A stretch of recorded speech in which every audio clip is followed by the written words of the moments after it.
Well, again, good afternoon, good morning. So I am Josh Johnson. I go by he, him, his pronouns. I identify as Black African American. I am with the National Alliance to End Homelessness. I'm a senior technical assistant specialist. I am really grateful to be here. I'm so excited for our wonderful panel. I'm so excited for you all taking the time out of your busy schedules to join us for this conversation, to really look at not only a part of the series of Stronger Together, a roadmap to a effective homeless system, but also to dive deeper into street outreach and what that looks like. What is it? What is how does that play into the system? And listen to some of our experts talk about their own experiences.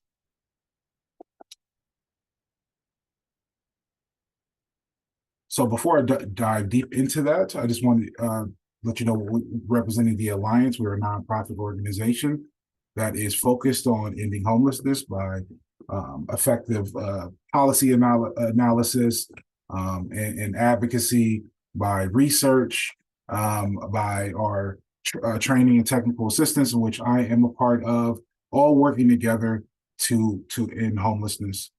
So we get the opportunity to work alongside of folks across the country to learn and to also to teach about what's working. So again, so appreciative to be here.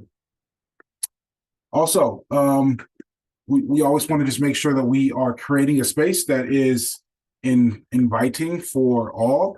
I know that you all are here because you are passionate about ending homelessness, passionate about the work, but we also strive to create a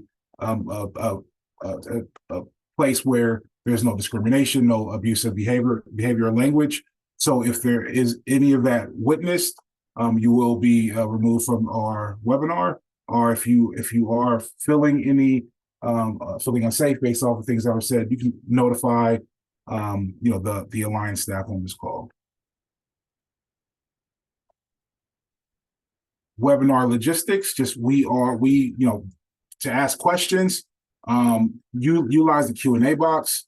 We will be posting accompanying documents to the website of the series, and I'll share that in a second. This will be recorded, and we will have some polls for you all, with one starting soon. Let me see here. I'm going to get a poll. I'm going to launch a poll right now.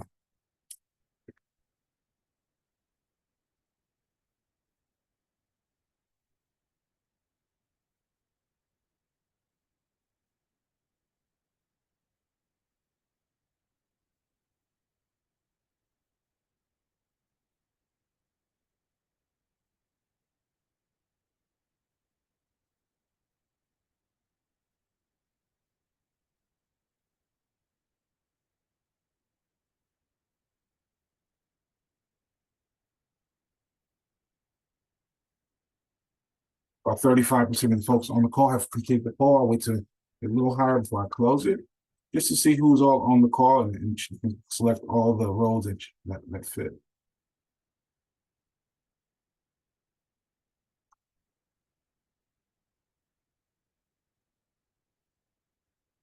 All right, it's starting to slow down right around the 70% mark. I'll give it a couple more seconds before I close out.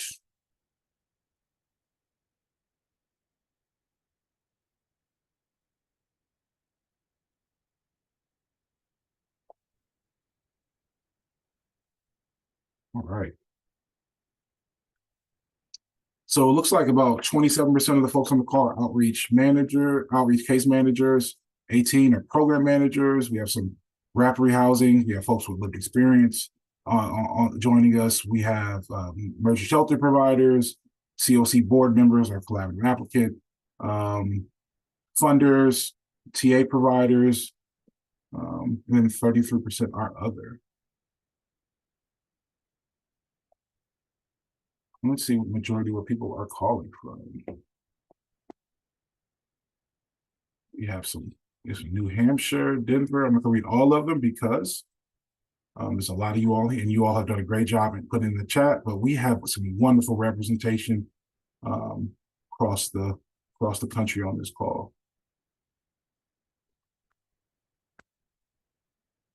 All right. Well, thank you for doing that.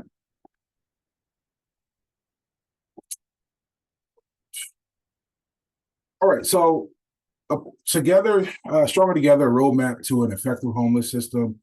Um, really started as we at the Alliance worked with communities across the country to look at a multitude of areas around homelessness and interventions, but usually tend to focus a lot on really looking at the system and identifying gaps. And a lot of the message that we're saying to communities, it's unfortunately we're only working with one community, one state, one COC, county, city at a time, and wanted to have the opportunity to share some of the things that we've learned and some things we say in a different venue. One of the other venues we use is our conference to share some of these messages, but our conference has limited space. So this opportunity is to really share information, listen to folks who are doing great work, learn from you all who are on this call by using chats and asking your questions, but really just to come together to work on addressing and ending homelessness. So again, excited to be here. You can go to that link that I was put in the chat. If you want to register for upcoming events, we will usually open registers 2 months in advance for each one. And this is where you'll find the recording, where you'll find accompanying documents, and for future use. So again, I just mentioned why we created this series, and I'm going to talk a little bit about what we mean when we say an effective system, just so there will not be any confusion. So we utilize the framing of an effective system as a system that is effective, efficient, and equitable. Whenever safe and appropriate, it diverts people from entering homelessness. And then if they enter homelessness, we're quickly identifying and getting them connected to housing, right? That is the end game, the end goal of what we consider an effective system, right? Ensuring that the end goal of homelessness being rare, brief, and one time is the North Star for all aspects of the system. Ensuring that people who are in a housing crisis have access to immediate assistance. We're working to ensure people are not unsheltered. People do not spend long periods of time experiencing homelessness, both sheltered or unsheltered. And then when people exit homelessness by going to housing quickly, they do not quickly circle right back into homelessness, right? So these are those core principles. Also, we do that by establishing benchmarks, utilizing our data to track, how we're reducing inflow into homelessness, increasing our exits to permanent housing, and then really looking at our average length of time and decreasing the returns to homelessness, and looking at this data on a continual basis, not necessarily just when the HUD's the COC program competition is open, but really using our data to look at how we're working to address those goals, right?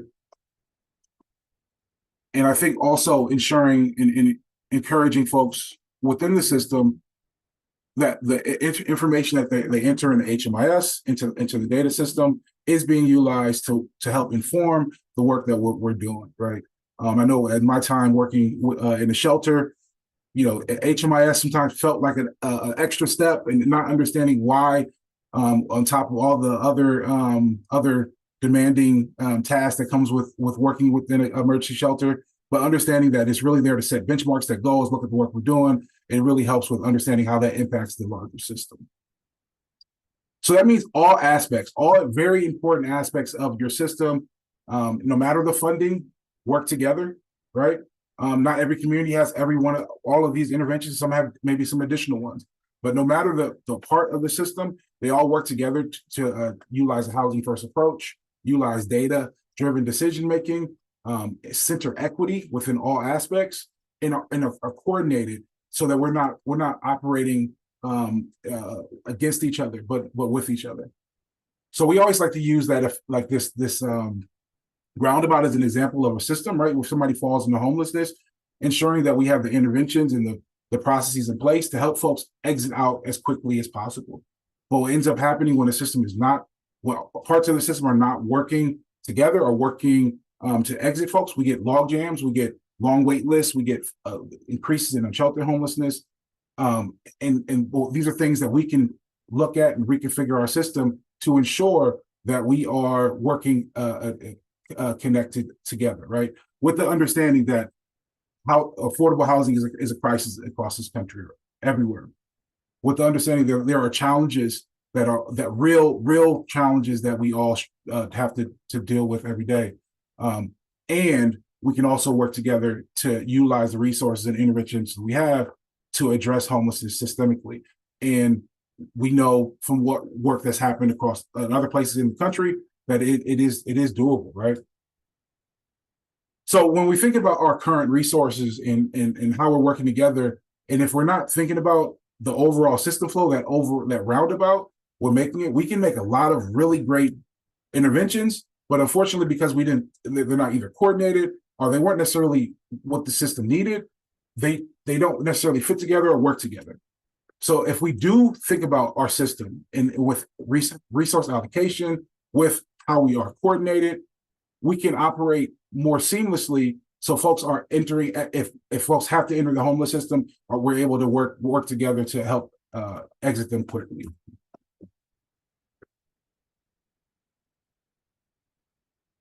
So, all right, that was just my little spiel to just do a little level set of what we mean by effective system, what we're trying to get at by this series, and really look at and tease out each intervention to understand and explore ways to either improve or understand the connection within the series, within the homeless response system by way of the series. So, all right, I get to do the pleasure of handing the mic over to our moderator, Jonathan Danforth, who's a technical assistant specialist and an independent consultant from Houston, Texas. Decades worth of experience with outreach on the ground, implementing programs, and at the system level, and consults, specializes, and he also works at research and evaluation, data analysis, encampment response strategy, COC training and development, and street outreach project design. So really excited to have him. He's one who's going to introduce our panelists, and I'll stop talking there. Thank you, Josh. I'm really excited to be in this conversation. I think it's overdue. Outreach has been evolving for years, and you kind of talk about it on the ground, but getting to talk about it here with all of you is the conversation we need to be having. And I want to hold space to just honor the work that outreach teams have been doing. When I encounter another person who does outreach, there's this automatic level of respect because you know it if you do it. It takes grit and compassion, and it's actually like a really highly skilled job. I think sometimes we get a bad rap in some circles about it being like a kind of entry level job that you don't need any specific training for. But I hope this conversation challenges that perspective. And we walk away with a new one, that this is actually like a highly specialized form of case management, and it's a key component of our homeless response systems. So that's the lens I'm coming from today. I'm going to jump into introductions of our panelists and a lightning round to help you guys get to know our panelists with a couple quick questions to get into the discussion. Our goal is really to unpack a few things. It's just what is the role of street outreach? What are we talking about? It's how do you develop programs that do street outreach well? And how do you demonstrate success? So then we'll conclude with some lessons learned, then Q&A. And I'll try to pull in your Q&A as like we move through the conversation. But if we don't get to it there, we'll have it at the end. So let's start with introductions from Jeremy. You want to give us your name, your community, your organization, and what drives you in this work? Yeah, good afternoon, everybody. My name is Jeremy Huntoon. I'm the Homeless Outreach Program Coordinator here with the City of Phoenix. My pronouns are he, him. I've been in this field since 2010, And what really has been the driving factor for me to maintain my work within this industry is not only my own background with the lived experience, but being able to step out and really see how the day-to-day of this job makes a difference in people's lives, as it has. I've been fortunate to have it make a difference in mine. So it's provided me with that ability to continue to thrive and give back in a productive manner. Thank you. Let's jump to Kiana. Good afternoon, everyone. My name is Kiana Fisher, and I serve as the Vice President of Programs at Ending Community Homelessness Coalition, or ECHO, in Austin, Texas. What drives me and what I'm most passionate about is all of the programs and resources that help to end people's homelessness. So all the way from street outreach and diversion and emergency shelter, all the way through rapid rehousing, permanent supportive housing, and getting to be a part and problem solving all the ways that our community ends folks' homelessness. Go ahead, Veronica. Thank you. Good afternoon, and thanks for the shout outs to my LA folks in the comments. My name is Veronica Lewis. I lead the Homeless Outreach Program Integrated Care System, better known as HOPICS, which is a part of a special service for groups organization here in Los Angeles. And we do an array of things, including relevant to this topic, have well over 100 men and women and people on the ground every day doing street-based engagement. I'm driven by several different things, but if I have to sum it up, one, naturally changing lives, literally just restoring a sense of humanity and restoring hope to people that otherwise wouldn't have it, and attaching relevant resources to that hope. But also, to be a voice at the table for people who don't have space at the table, to lift things up, to fully understand the nuances and experiences that people are having. So that ultimately what really drives me is to push against the status quo, not to be contradictory, but to change and transform these systems and these harmful policies to really address all the different impacts of poverty and, systematic racism. So, yeah, thank you for having me here. Awesome. I'm excited to get to know you guys more through our conversation. And so I have a couple, I'm calling them lightning round questions to just kick us off. This is a one-word response. So in one word, describe your first experience with street outreach. And we'll just go in the same order. Jeremy, Kiana, Veronica.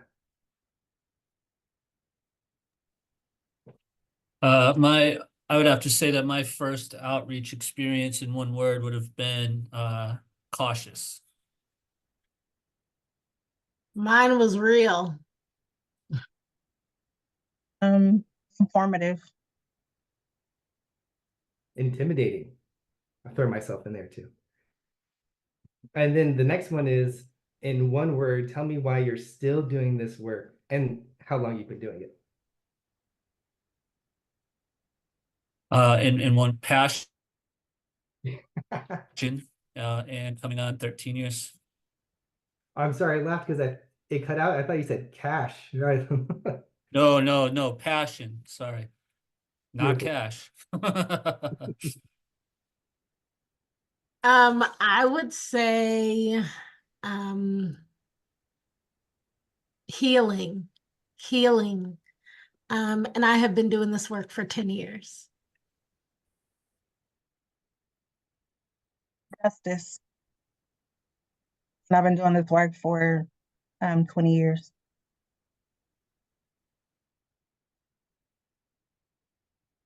I'm going to say fellowship, and I've been in the space for 10 years. All right. Thank you for entertaining me with the lightning round questions. We're going to kick off the discussion with this first question. And Veronica, let's have you answer the first one. It's just, what is your perspective on the role of outreach in an effective homeless response system, and how has it changed over time? Yeah, I mean, I think obviously people are experiencing housing instability, homelessness, houselessness in a variety of ways. And unfortunately, we know it's increasing, including people that have never experienced it before. But I think the role of outreach, one is just to restore a sense of humanity to people who are often invisible and walked over and looked over and not even thought of as human beings, depending on where they may be sleeping or spending their lives, but also to stop people from dying while living on the street. And so, yes, obviously, we know that ultimately, ideally, we want to get people into whatever form of housing is appropriate and preference by them. But literally, we understand the impacts, the mortality rates keep going up. So, to stop people from dying and improve their quality of life, I know that sounds strange, but I say it all the time and I mean it, while they're living outdoors, to build a rapport so that we can help them navigate and ultimately go through the rest of the journey to be off the street long term. Thank you for that. And I'll open it to Jeremy and Kiana. Anything else about the role of street outreach in our systems? What makes it effective? I've always designed my street outreach programs to, of course, to be that upfront service, right? As it's your street outreach that is going out into the community and addressing those individuals, or building that relationship with those individuals that aren't going to come to us for those services, right? So it allows for us to step out and to really provide that humanity, to them, of course, and but also to us and our system and our projects, right? And to be that voice for them and walk through that with them when we're able to identify what those barriers are for them, right? And getting them connected with other appropriate resources as well. So that way, it's not just shelter services, and of course, we're always leading for, towards housing outcomes, but also some of those other core principles that individuals need, such as healthcare and behavioral health, and educating on other resources as treatment and food, and getting them connected with food stamps and healthcare benefits, and really triaging that individual as a whole. And then that way, when we're able to hand them off to that next link in the chain, we've really set a very strong foundation for that individual and that system, that next care system that's going to be taken over. I want to pause us real quick because Jeff just signed on. He's part of our panelists today. Jeff, can we do a quick introduction with your name, your community, your role, and what drives you in this work? Hey guys, how you guys doing? I'm sorry for being late. It's a little crazy here. We're doing point time count, so I'm covering 8 counties. So my name is Jeff Clark. I work with an organization called Safe Harbor. I'm the street outreach director, but I also manage 2 coordinated entry systems.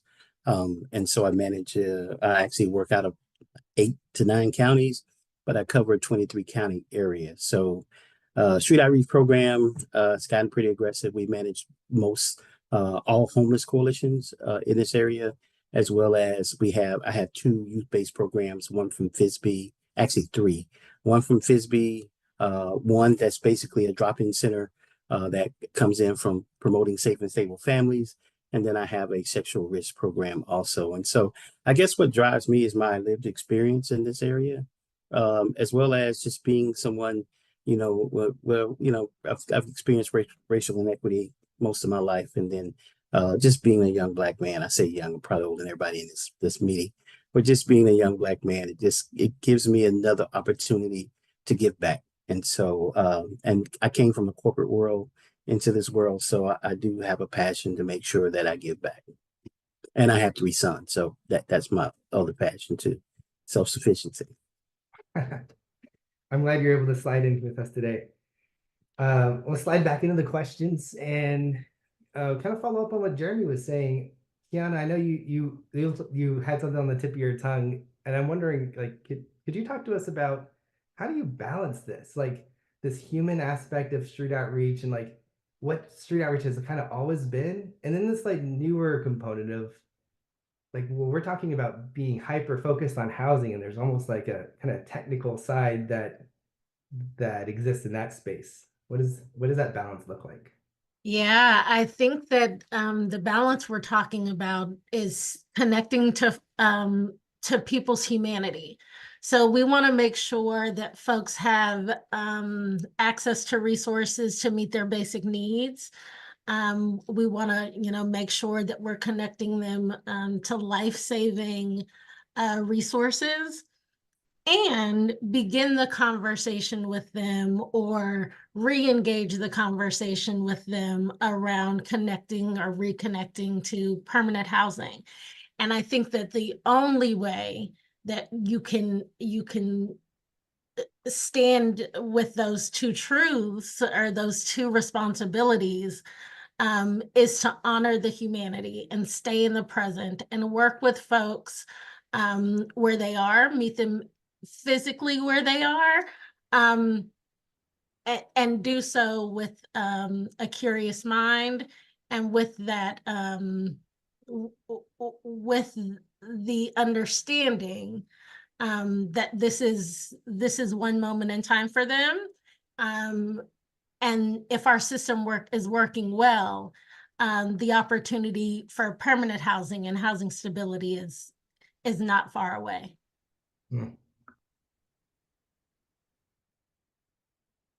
Thank you for that. Yeah, that mission of this work is it's so important to center. I want to like lean into this piece about like we're on mission. We're like always in this work, but then like we have coordinated entry and we have like shelters that we're trying to coordinate access to. And what do y'all do when you open this up to the whole panel? What do y'all do to make sure that that technical stuff happens well, even while working and living in the mission of this work?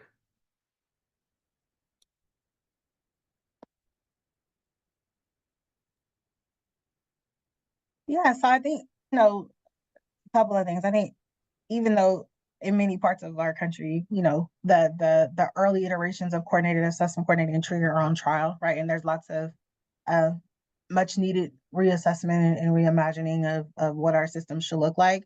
I think that the core part that has been impactful over the last 10 years across our communities is the coordination part, right? And so we all acknowledge that we have a housing scarcity across the country. We acknowledge that in many communities, there's not enough interim or even front end resources to support the people that are living outdoors. And so every time somebody says yes, they're ready to go indoors or want to, we don't necessarily have a place for them. So I just want to acknowledge, I think we're experiencing that. With that said, though, I think the coordination piece of it, in terms of looking at the system as a whole and not by fragments of your front end only, you do this, you do that, and having conversations around how people flow from one point to another, and that includes from the street into interim housing, et cetera, has allowed us to figure out how to do it more from a person-centered perspective. In addition to all the conversations related to coordination, building up more technology that allows us to not necessarily have to rely solely on person-to-person relationships, ideally, in order to get somebody placed into interim housing. And I say interim housing more, for me, that means all forms of temporary housing. That's just a term that I choose to use. But the technology piece of it, right, and really being able to assess and understand, and I think we're still working on it even in LA, not only what's available, but some of the information that addresses the nuances and the preferences and other activities happening with a particular person that allow us to understand not only what beds are available, but some other characteristics to determine whether or not they're good fits has also been an area that we're growing in. And so, again, although there may not be a lot of resources available, I think conversations and decisions about prioritization, which I know is a bad word in some spaces now, and appropriate placements, which is something that our system really didn't think about before. It was kind of like, you should accept this because this is what available, regardless of whether or not the person saying that would live there themselves. You know what I mean? So I think thinking about this from the fact that these are adults in most cases that we're talking to, and we need to create safe and appropriate and clean and thoughtful spaces is a part of the factor as well. So appropriate placements, as well as, thinking about how it's not just subjective decisions only, is where we're moving to. And there's a lot more work to do, but I think we made some progress in the last few years on that. I'd love to jump in and just talk about one of the things that I'm noticing in our community is that the street outreach work for several years has been significantly underfunded. And so we were relying on volunteer organizations, a lot of awesome faith-based organizations, to do the integral, again, life-saving, trauma-informed work of meeting people in their unsheltered spaces. And I think it's super important that we recognize as ECHO is the lead agency of RCOC, and recognizing the impact of continuing to allow this front door of our system to be chronically underfunded. And so one of the things that we've had the opportunity to do is get some private dollars in to specifically our street outreach and navigation service providers, to provide some of that kind of coordination, some of those culturally responsive, community-based organizations, funding them to do really impactful work, and broadening the table, and ensuring that we can continue to provide quality, high quality street outreach services.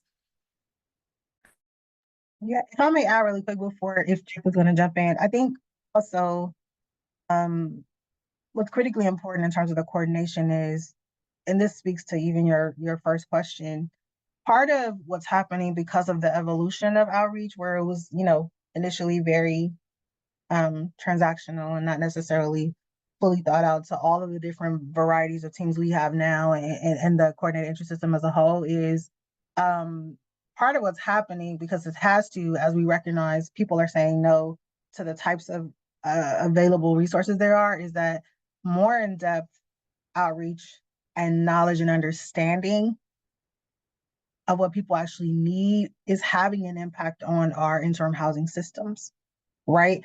Not at the rate that we wanted to, and I recognize and acknowledge in some communities that may not be as willing to change. It's even more so incremental, but the interim housing system itself is shifting. Just 8 years ago, it was unheard of the number of interim housing sites that allow pets, right?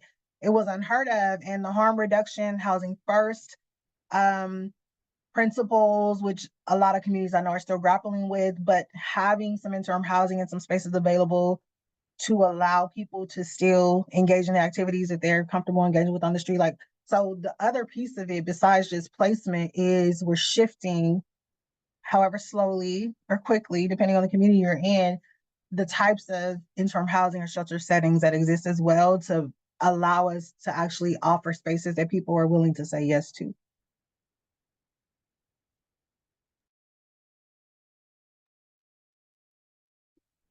Jimmy or Jeff, if you guys want to respond. Well, let me just say, I come from a unique generation, that older group generation. I will tell you, like, I grew up in housing, and so what we see right now is we have everywhere in the world has a lack of housing. We're not just, we used to laugh about individuals in Japan and everywhere else that they were building upward, but everywhere in the world has a.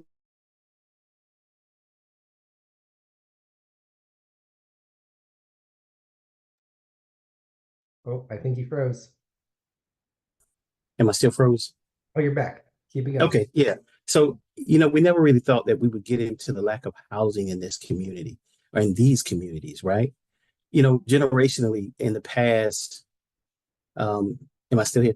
Generationally in the past, housing was a situation where you went into housing to become more stable, right? You went into housing to transition into permanent housing. Family generational wealth was built out of housing. And so families at that time understood that it was a temporary need. And as a culture and as a country, we didn't set ourselves up to have long-term housing for individuals that wouldn't come out and would remain there for 10, 15, and 20 years. And so with that, we also created that generational opportunity where one generation learned from the next. And so with that, we wasn't ready. We wasn't ready to understand the big need. And then when COVID hit, it changed everything. Like it changed the market, it changed the need. And so it's hard to reset. So as we now work with, coordinated entry to try to find housing that's affordable, right? And based on local, FMR and everything else, the housing market has definitely changed to where I will tell you in most cities or counties or even rural areas, just to get a mobile home with its own one wheel, it'll run you $1,000 for a 2 bedroom or 1 bedroom. And so those are things that we never understood that was going to be our downfall when it comes to the housing market, not just the interest rates, not just individuals not being able to get a housing because of barriers. It's just the lack of housing. And so as I work with these coordinated entry systems, the biggest thing is how do we become more innovative, right? Like what does housing look like today? There's a bunch of tiny home projects. There's a bunch of container unit projects that are going up. But then I think we have to redefine what housing looks like, and we have to change the voucher. We have to go back to what we had previously when we create family wealth. We create, opportunities for family to create something for their family. And so hopefully in these systems, we're able to not just support them for housing, but to support them for all the other wraparound services, employment, and, just any opportunity that comes with.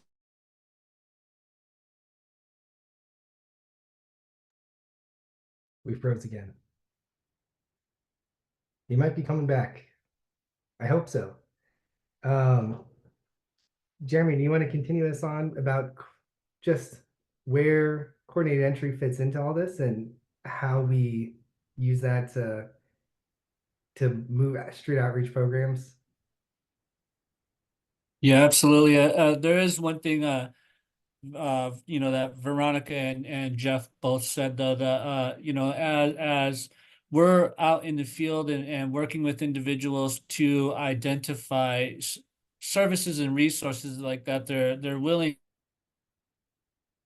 to accept. I think there was a few things that I personally learned during COVID is, I had a lot of clients that initially wouldn't work with me on shelter services. So I was case managing them through coordinated entry from an outreach approach. But suddenly they were coming to me willing to go into the hotel shelter opportunities, right? And that kind of got me thinking about, is there any type of architectural ideas or responses that we can have in response to where, of course, we're not going to be able to put everybody in a hotel room, but if it's a congregate or non-congregate setting, if it's a congregate barrier that we have, what can we create that kind of alleviates that congregate feel to shelter services while still allowing us to operate in a safe and healthy way? And also something else that Jeff said is, about the intergenerational wealth and what can we do on the income improvement? And this is an open question. I don't have the answer for it, especially nowadays, but what can we do to work on income improvement that doesn't simply just turn our clients into renters, but can turn them into homeowners? And it's something that is truly making a difference, not just for them, but for that family on generations to come. And then,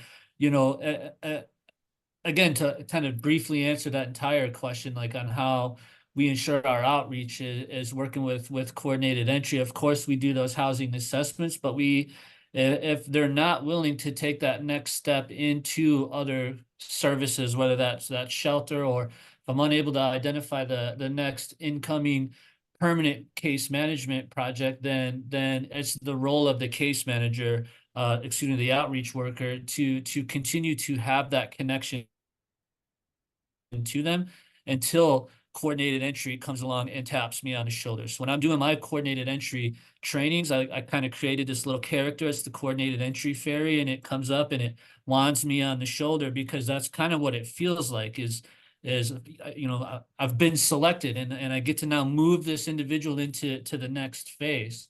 So while we're doing that, it's still our role to maintain that connection for them and then keep them moving forward and educating them on resources and services and opportunities, and be forward thinking with them when those opportunities do come forth, that we have all of our information correct and documented, that is going to be able to have that system work for us and identify them.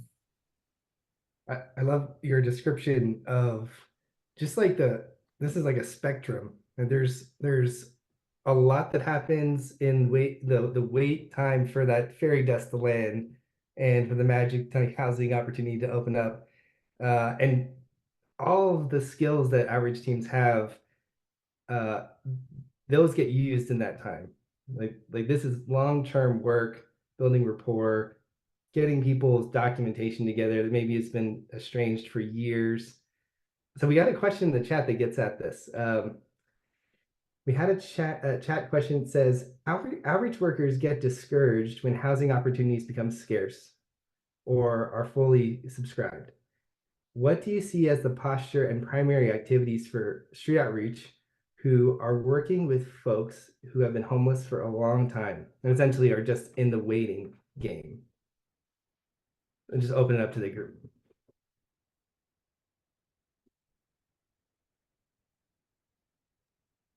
Yeah, I mean, I think in addition to the things that we've said, right, that we're doing in terms of building rapport and recognizing the humanity in people and providing crisis intervention, quality of life, etc.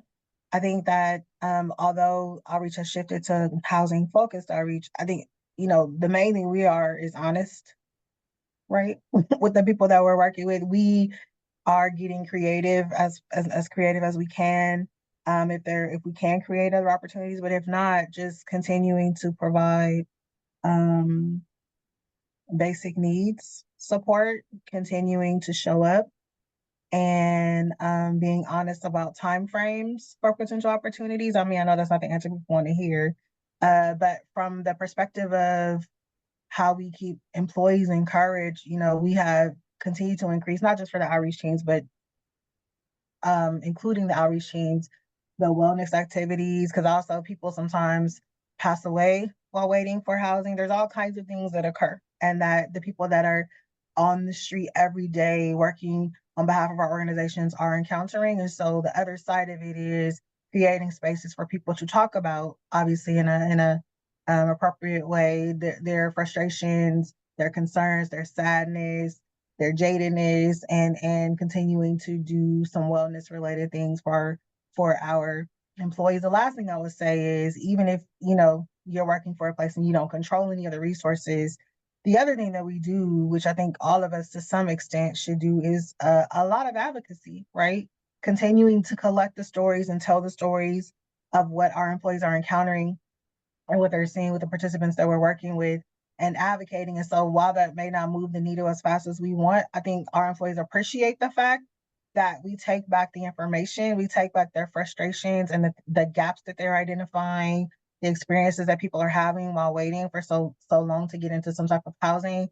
And we use that to advocate. And our employees see that we are listening and that we are doing all we can within our control to try to push.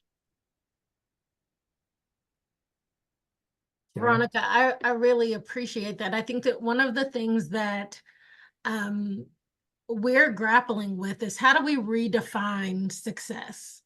How do we define success that is more aligned with the goals of the people that we're serving, directly impacted folks that are living unsheltered. And so if they're and using street outreach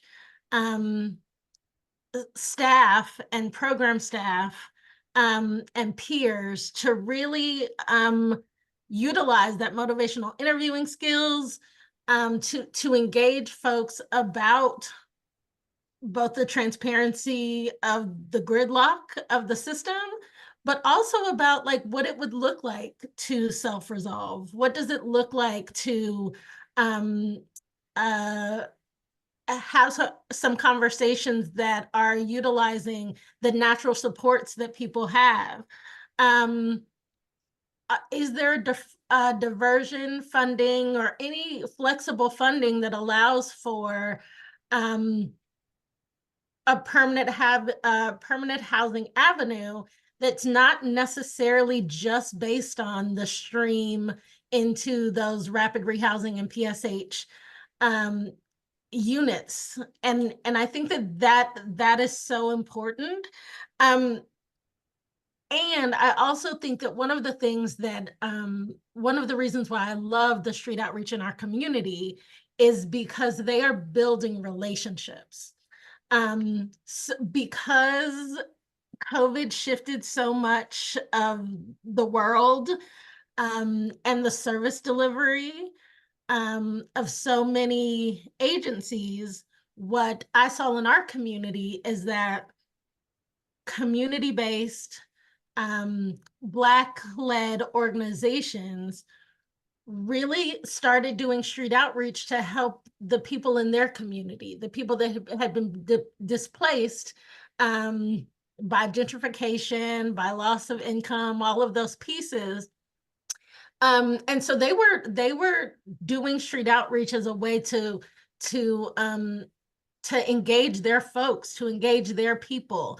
And I really see how equipping those organizations with funding and technology and additional capacity building opportunities has grown the street outreach component of our system, and also is getting people service connected that might not have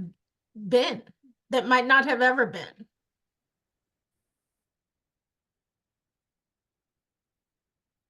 For the rest of the panelists, this is an important kind of aspect of street outreach because it touches all layers of our communities and parts that have like historically been completely ignored, right? And so being culturally responsive on outreach is partly a system thing, and it's partly like a individual disposition of the people doing the work. How does that show up in your communities? Like, how do you foster culturally responsive outreach?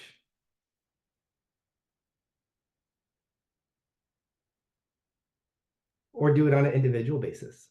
Yeah, I'll get started, but I'm really interested to hear what the others will say. I think one of the things that, and I spoke about it just briefly before, it's very important to make sure that the funding, the flexible, comprehensive, both staffing dollars and direct client assistance, that funding is being prioritized for community-based Black and Brown-led organizations that are staples in those communities. A lot of folks are not going to come into a system that has caused harm or that is perceived to have caused harm. And so in our community, funding those community-based organizations allowed us as a system to benefit from those organic, authentic relationships. And I can't tell you how important that is to reaching folks that our system might not have ever been able to serve.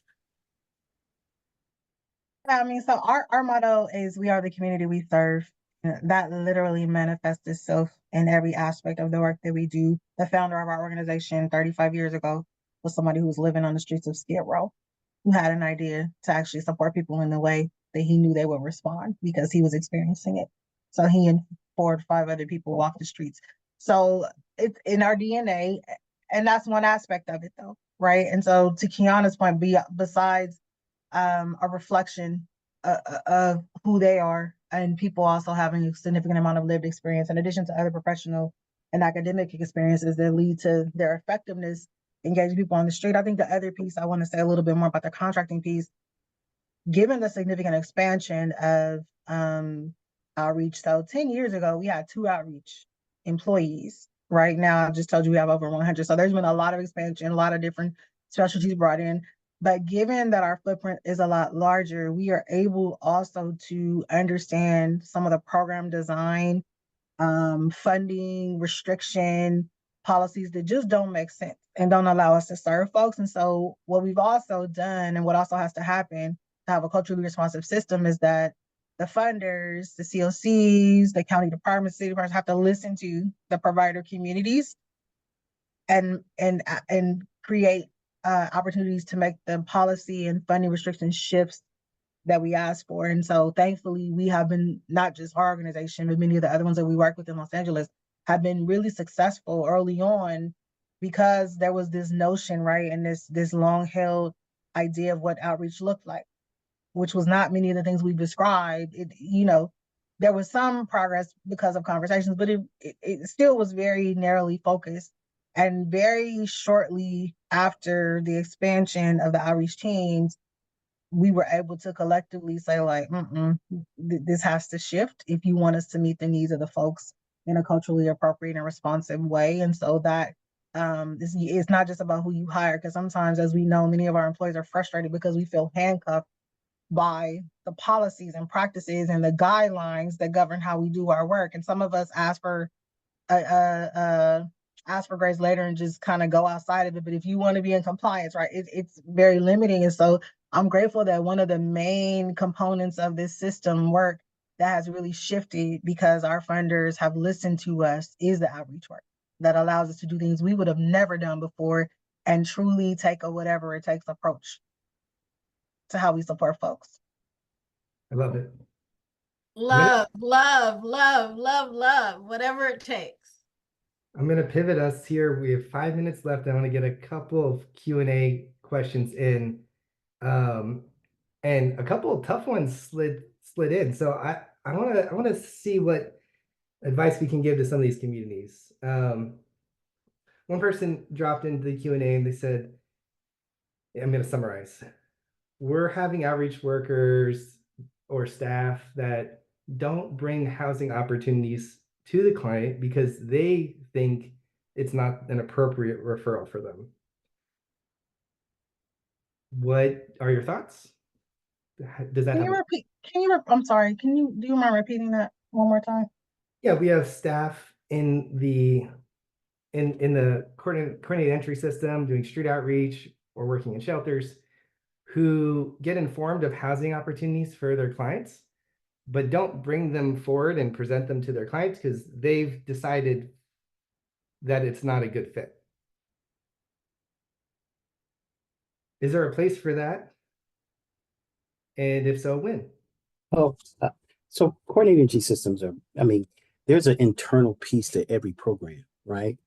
The coordinated entry system and the coordinated entry leaders and whoever's leading the coordinated entry part, one of the processes is that they get to understand exactly what the internal policies and procedures are for each program. Like in my whole region, I get, if you have an SOP or TOP or emergency shelter, I have your internal policies. So a lot of times when my staff are making referrals, when there are barriers, example, in public housing, you can't have a felony in order to be housed, right? So if we're working with a person and we know they have a felony, then we're not going to do that referral, right? Because at the same time, it's a relationship between us and public housing, knowing that this client potentially won't be able to get into housing. So we, as a coordinated entry lead agency, we have the information to know a little bit more in that sense. Now that doesn't stop the potential opportunity to bring that forth to a client, but a lot of times in coordinated entry, we're trying to make sure that we're matching individuals to what the programs say they gotta have without being denied across the board, because there are a lot of denials that go in coordinated entry. I have hundreds of them. And so ideally, you want to make sure that you're maintaining the substance of coordinated entry and then working with your partners in a unique manner in which you're fulfilling housing as much as you can. You know, coordinated entry is first come, first serve. I mean, not the first come, first serve, but it's the priority list. But then when you get to some agencies in the priority list, things can create barriers even within that agency. And so, as a lead, one of the things is as we're interviewing our individuals, as we're talking to them about some of their barriers, if we know that a program has got a unique barrier, it's not that we're not going to refer them to the program, but the chances are we have some insight. And so ideally, that's because we work specifically and we have the policies. And so that it kind of changes things for us a little bit. It's not that we don't want to refer, we just want to make sense that we don't waste a lot of our partners' times in saying when we know that the rejection's coming, right? And so I don't want to make that sound, oblivious to we're not, but I will tell you we've had hundreds of denials from programs that just their internal policy allowed them not to accept someone. We know it's housing first, but some community agencies and some agencies themselves, they go on, they work separately. So, which is what Veronica was saying. One of the things about street outreach is when you have unrestricted dollars, right? It gives you a chance to work a little different. And so when you have an ability to use money that's not tailored to a specific, because you're the street outreach team, like there are certain nuances that may get a person on track that is not within that guide of that grant or that funding source. And so when we do get the opportunities to have unrestricted dollars, you'll see that some things change. When street outreach programs can manage to say, hey, we can use these dollars for this, then you'll see a big jump in some of the housing opportunities or just individuals becoming more sustainable in some areas because they'll focus on those basic needs when they're working specifically with that individual. So, Jeff, I love your wrap up on that. I want to hear what everybody has to say, but Josh will probably not invite me back if I don't hand it back to him because we're at the top of the hour.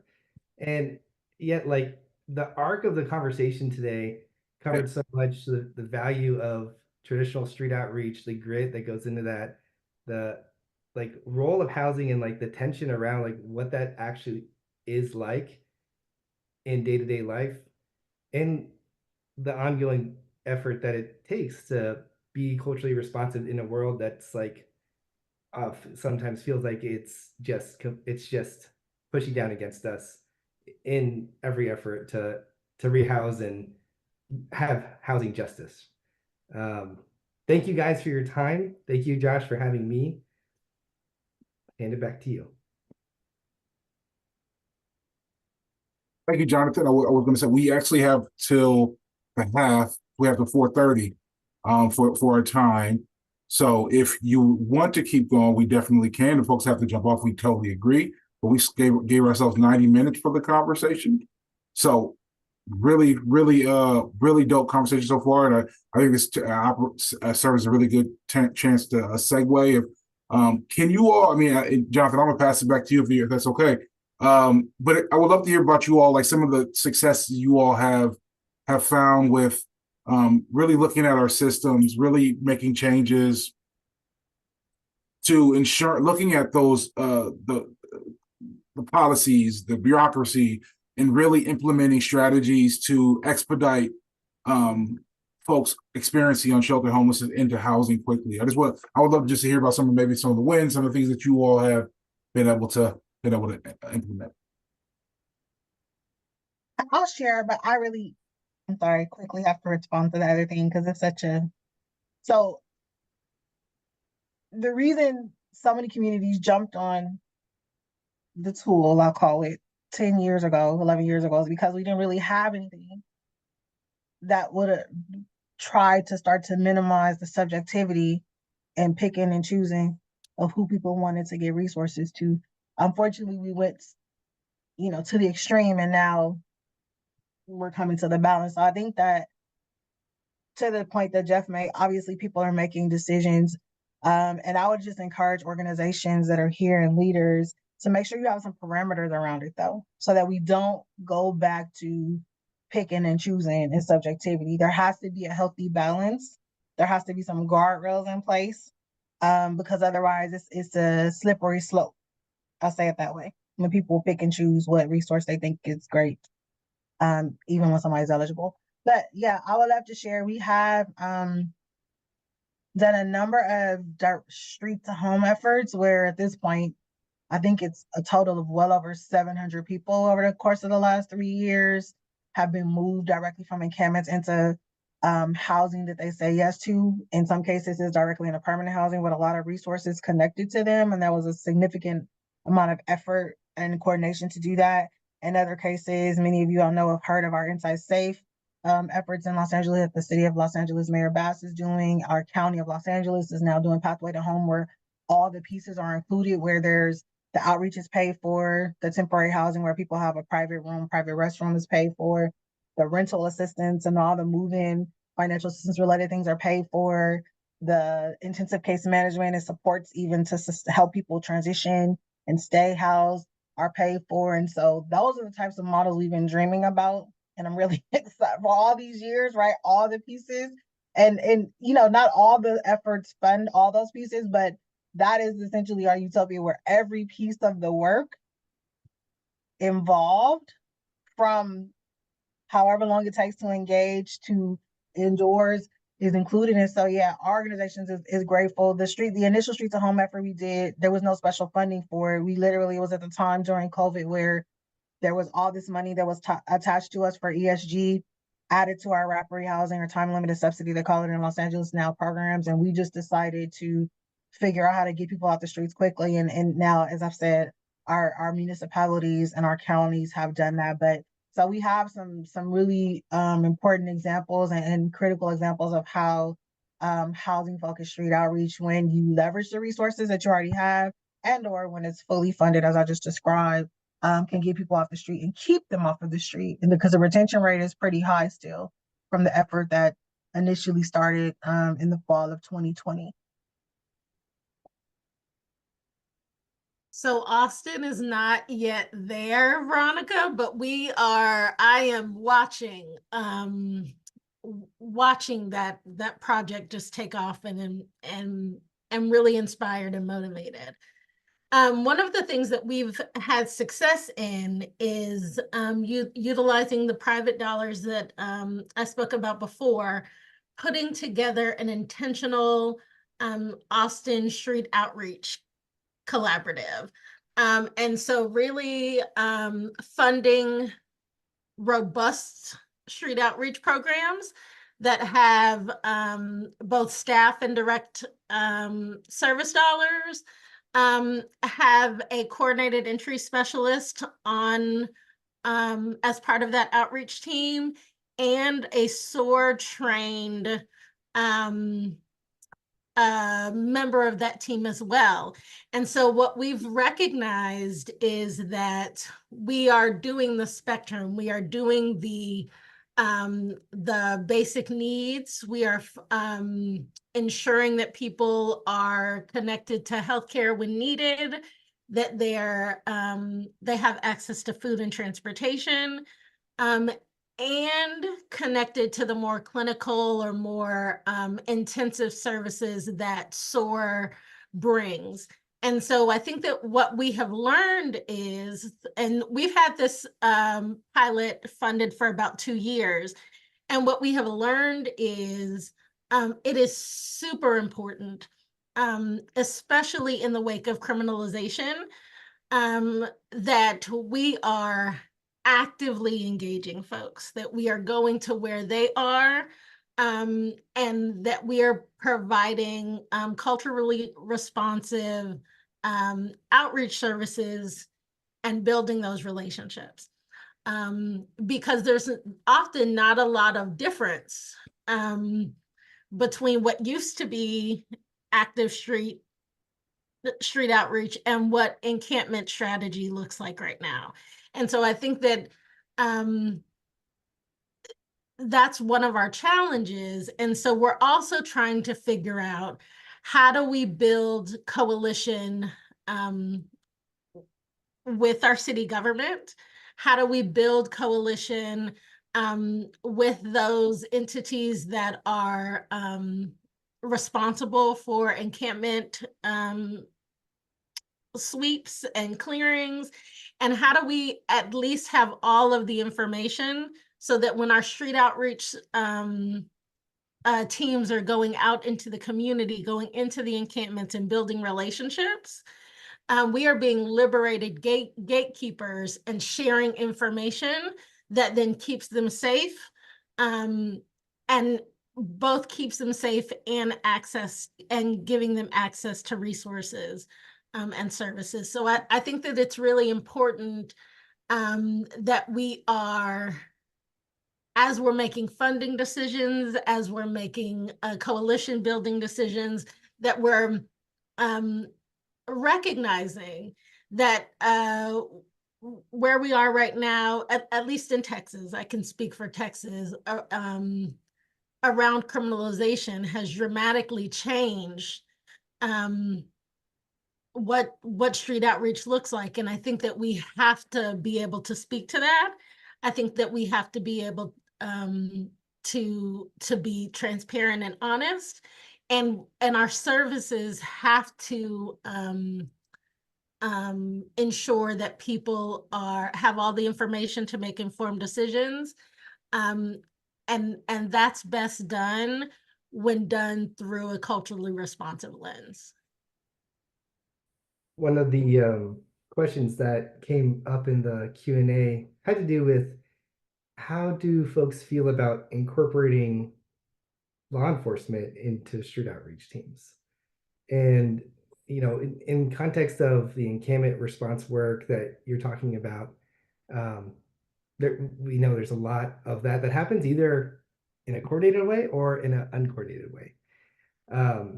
So I'd love to open that up to the group. Jeremy, I haven't heard from you in a while. If I'll give you first dibs if you want this one.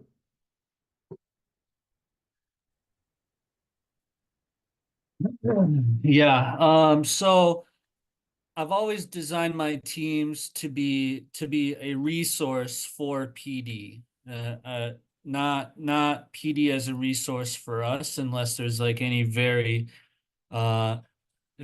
safety issues that are occurring. But one thing that we've recently accomplished here in the city of Phoenix is addressing one of our largest encampments that had a population of 800 plus within 12 city blocks. And so we began this process in over the summer. I want to say May 15th was our first, and we wrapped that up by the 1st of November. And we did that with a block by block approach. And long story short, we moved 80% of that population into shelter services, and we did all of that without the assistance of law enforcement. And so I do feel as though that it's possible, but I do think that there is a role for PD to play in some regards. And I know this is controversial when we're coming out to address our community and work with our individuals, but we do need to be transparent and educate them on that you might not be in the best place. This is a school zone. This is it is what it is. And I understand that you might not be interested in shelter services at this time, but what can we do to assist you in moving elsewhere? So again, I do feel like police does have a role. Let me rephrase it. I feel like we have a role in taking that off of police's hands. And if we don't have an effective street outreach team, then that's what is left to address the community that has to deal with homelessness outside of our services. So I think it's our responsibility to remove that from PD's hands. If you could hear snaps through the webcam, I'd be snapping right now. Jeff, I think I saw your mic come off earlier. Do you want to respond? Well, I mean, Jeremy made a point. With my programs, is most of the counties that I represent, our street outreach program we actually have police embedded to train them how to engage with homeless people, right? And so there is a breakdown of opportunities between the way we engage and the way police officers engage. So we definitely we get opportunities as a street team to go in to do some kind of training with law enforcement, just to give them the basics, right? What's the appropriate way to engage? What's the appropriate way? What's the conversations like? Just teaching them the basics of what we know in street outreach. And believe it or not, it becomes a very valuable tool. And so I would encourage you, it's not that law enforcement, you know, and I get these questions all the time. If law enforcement is going to come in, if they canvass with you, they're going to figure out where encampment is, and then they're going to break the camp up. And I won't say that's not true, right? I will say that, you know, it's how you engage the individuals that are in authority, how you engage in your commissioning, in your council, and in your police chiefs, and how you do this work. Ideally, you know, their whole approach is to make the community safe, but at the same time, they want to make sure their officers are safe. So when you provide some kind of training and engagement for them, the opportunity changes, and then the opportunity for, you know, the police to become better citizens as far as providing resources to those individuals who are homeless, it changes the whole dynamic of responding. So Kiana and Veronica, y'all were talking about like the importance of kind of coalition building. And here I'm hearing coalition building includes like law enforcement who it does fall into this controversial area. Like, do we collaborate? Do we not collaborate? What does it look like to build coalition in your communities where you're doing encampment response work and, you know, have to work together? Yeah, I mean, I think that we understand the role of law enforcement as public safety, right, in a variety of capacities. And so there's a couple of different ways we approach it. And it's evolved over the last couple of years. But if there are just sweeps and cleanups, right, we're not going to stand next to law enforcement, sheriff department. We're not going to stand there. We will have prepared with as much prep time as we were given by the local jurisdiction to ensure that the harm done to the people on the street is minimal. Obviously, we'll do some coordination, but it's very clear. Everybody knows we're not going to stand next to you, and we're going to make it very clear the delineation of your role and if we're here is literally to support the people, right? Otherwise, you know, very rarely have in the lots of different encampment efforts that we've done over the last 3 years, very rarely has law enforcement had to get involved. Even obviously, if the city is doing it, naturally LAPD is somewhere in the background, but they're in the background. They're not in the forefront. They're not really visible, and they're literally there only if, and again, our engagement with them is very strategic and thoughtful. We have engaged in what's called the law enforcement assisted diversion program. I believe it began in Seattle. It's expanding now in Los Angeles County. We were one of the first providers to do it. Where that was interesting because it was targeted again for people who were living outdoors, in particular people who consume drugs and are engaged in sex work. But that was probably one of the closest actual collaborations where we worked closely with them and literally had case conferencing with them. But the intent of that was to mitigate incarceration for people who were cycling in and out. And so the culture of the two different sectors, the language we speak, and we learned a lot from one another, right? And finally, obviously, got to a point where the collaboration and our communication was effective. But that's probably the most embedded we've been with law enforcement because of the purpose of the collaboration. And the other thing I'll say is that because we work in because our outreach teams are out there so much, we do have rapport and relationships with either the sheriff's department or the police departments in terms of they'll call us, right, in lieu of possibly issuing a nuisance ticket. And so the rapport that we build because they've seen us, we've been consistent, we are responsive, but also firm on our position around we're going to make sure the lines are never blurred with it because we don't want to harm our relationship with the people. But law enforcement contacts us a lot to come and support. And it's clear when we show up, it's because we're showing up for the people. So it's doable. I think that organizations have to define what it needs to look like for them and stick to that, right? While breaking down the walls and figuring out if we can work collaboratively together. Follow-up question. When these convenings or these coalition building initiatives are happening, who leads it? Is it y'all's agency? Is it the law enforcement? Is it the city? Like, who's the champion behind encampment response for outreach? So in our community, it is very much the city because it is tied to a city ordinance. And so I will say that I really appreciated Veronica's statement about ensuring that the roles are clear. And we can collaborate through friction, right? We have a natural friction, and I think that's healthy. But I think that there is definitely a role for street outreach agencies and street outreach teams to play. I think that there's a very clear role for city government and law enforcement. Um, and I think that the COC and us at ECHO, our role is to make sure that we are looking at the entire system and the impact, positive or negative, that the encampment strategies have on the homelessness response system. And I think it's important just to say out loud that the system has to be really clear about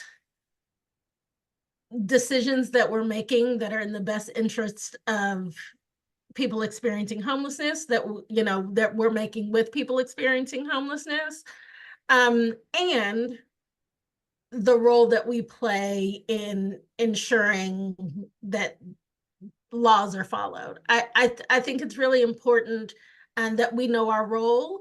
And if you don't know your role, I think that starts with mission, vision, and values alignment. And having some of those kind of difficult conversations at a systems level. And it's okay for us to be in that friction space. I think that creative tension, that's where we're at in a lot of communities. And I think it's insightful for us, and it would behoove us to continue to kind of argue through those friction points with very clear roles around how and why we are engaging the way we do.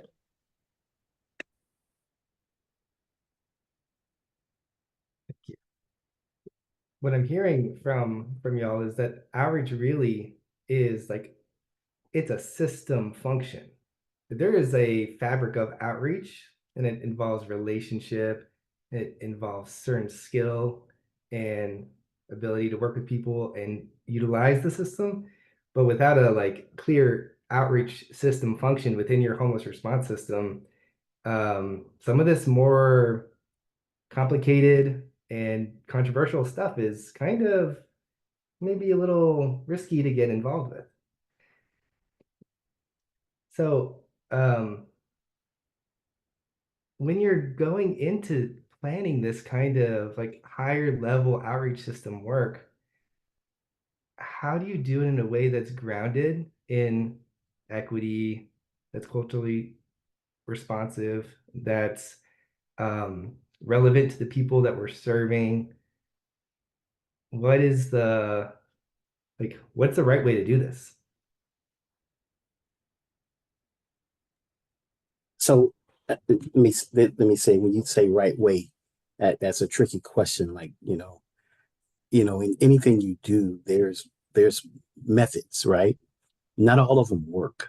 But the best thing about outreach is, I've seen outreach move agencies where they didn't want to be at. And so I will tell you, when you do have a great outreach program, it will take your agency somewhere that they never even thought about they were going to be, because the need becomes necessary, right? And so programmatic wise, in building an outreach program, it's really about what your mission is. And I've heard the young ladies talk about and organizations talk about their mission. Most agencies and most organizations have the heart to do this. So they have the opportunity to then spread what their mission is to the communities that they're served. And so it then changes the fabric of that community themselves when they're sharing not just their stories, but they're sharing the opportunities that come along with their programs, right? And their street outreach team. So in some communities, it might be a little tougher. I've got some communities, I'm rural, I'm a rural area, rural Georgia. I got some communities that are hard to break, right? I have some communities that are looking for funding. I've got some communities that are looking for answers, to a homeless population. I've got some communities who just feel like they need to give back because there are financial opportunities there for them to spend money. But it all depends on, what you do and how you bring it forth as an agency and as a person that's working with this population. I always say that, a homeless person and a kid can tell you if you're real or not. And so you can't come, I can't say you can't, my staff tell me you can't come sideways and telling me, something because then I understand what it's not. So I understand you're not being upfront with me or truthful. But the opportunity that comes to moving this to another community or working to build it, it depends on the organization and the agency. Of course, the mission drives what the opportunity will be, but as long as there is a balance between what their mission is, what they do, and how they do it, of course, financial opportunities can come with it. But at the same time, it all depends on how the development goes. Because in some cases, it's just a simple canvassing in other communities or meeting with church leaders or talking to city and council members or county commissioners, and then talking more about your program. So in some other areas, it may be funding has come about, right? And so the funding dictates exactly what programs go there and how you do things. So it all depends on relationship with community organizations, churches, things like that. So street outreach touches everybody. I always say it touches everybody. If you doesn't matter if you're a fraternity, sorority, if you whatever you do, you've got some kind of outreach.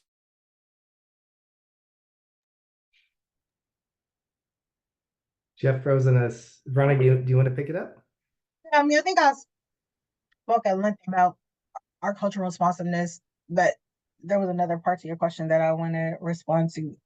That prompted a few things I didn't say. So in addition to the things I talked about already, I think that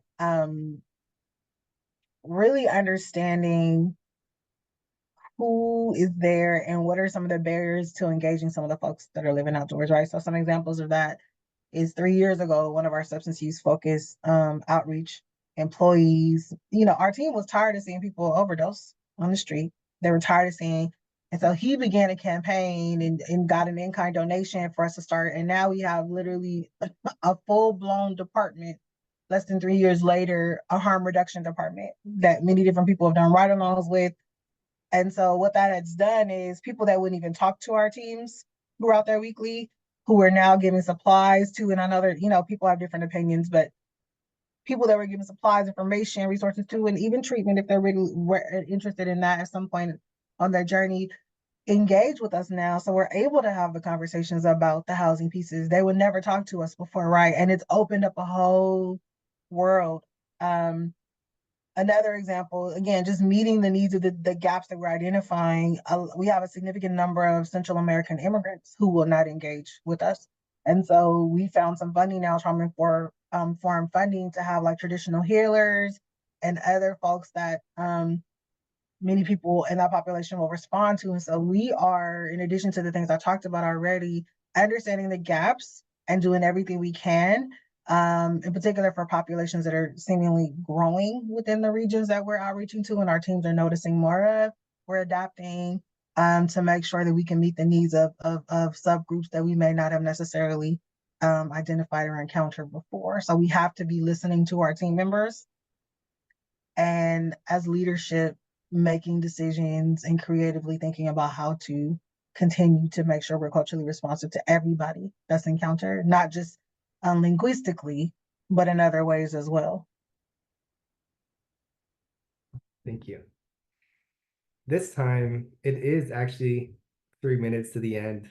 And so I'm going to wave Josh down I tried to bail early. I couldn't do it. You guys were too interesting.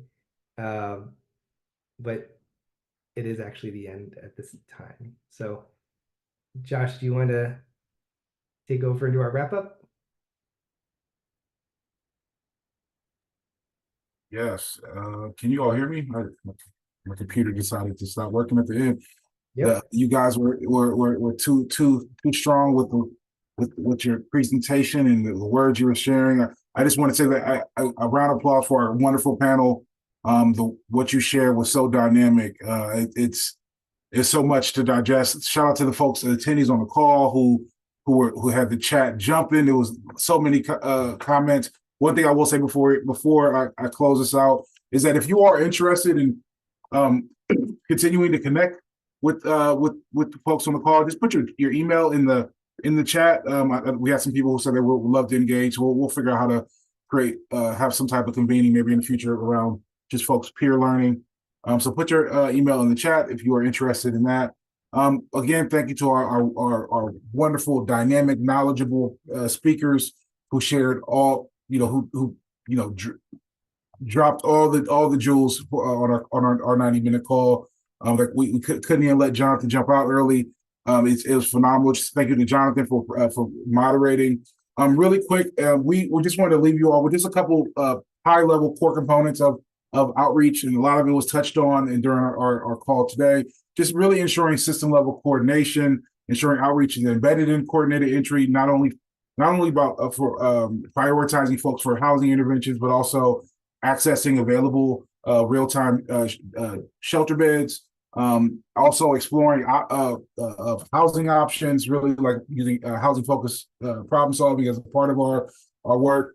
Ensuring that we have resources even outside of coordinated entry to help people get housing. Has to be focused with equity and utilizing cultural humility and cultural responsive services. We have to equip all of the folks who do outreach with life-saving tools and to ensure folks have access to things that can preserve their life while we're working to connect them with to housing. We have to utilize data, right? We have to so there were some questions that we didn't get into about tools, but utilizing data, HMIS, but also using apps to help with ensuring that like coverage, and we're working together as a team, and we're able to communicate in real time. We have to utilize effective engagement. I think I saw some really great techniques in the chat mentioned earlier. We also have to prioritize. A lot of times outreach versus inreach, right? And again, it has to be flexible, but also prioritize where we're spending our time, how we're spending time, who we're engaging with, new folks versus people on a caseload. These are just a few items. We'll have a accompanying document that we'll share on that website, but also should be shared in the link as well. So just a couple takeaways on top of and infused with the great words that we heard today. And one of the things that I wanted to highlight really quick is Veronica mentioned, we know that there's a ton of issues and like things that we're seeing, there's challenges. How do we use our voice to affect change? And a huge piece of the work we do at the Alliance is advocacy. And we want to ensure you all to join what's the work, advocate with your local officials. If you need resources on how to the words, we can provide that for you. But you can go to that link and that we'll put in the chat to understand what's happening. It's a lot of things happening right now on the federal level, and I'm sure on the local and statewide level as well, that we really need your voice to fight against. So just want to share that. And then just another thank you. Here is our presenters' information as promised. Hopefully you all are not upset with me by sharing your email, but here's our wonderful presenters' information. And here's mine. If you have any questions related to the series, any topics you want to hear about in the future. And then there's a link for the roundtable series. And I am 2 minutes over, but again, thank you so much for your time. You guys are rock stars, and we appreciate it. Until next time. Thank you. Thank you for setting this up. All right, y'all. Great job.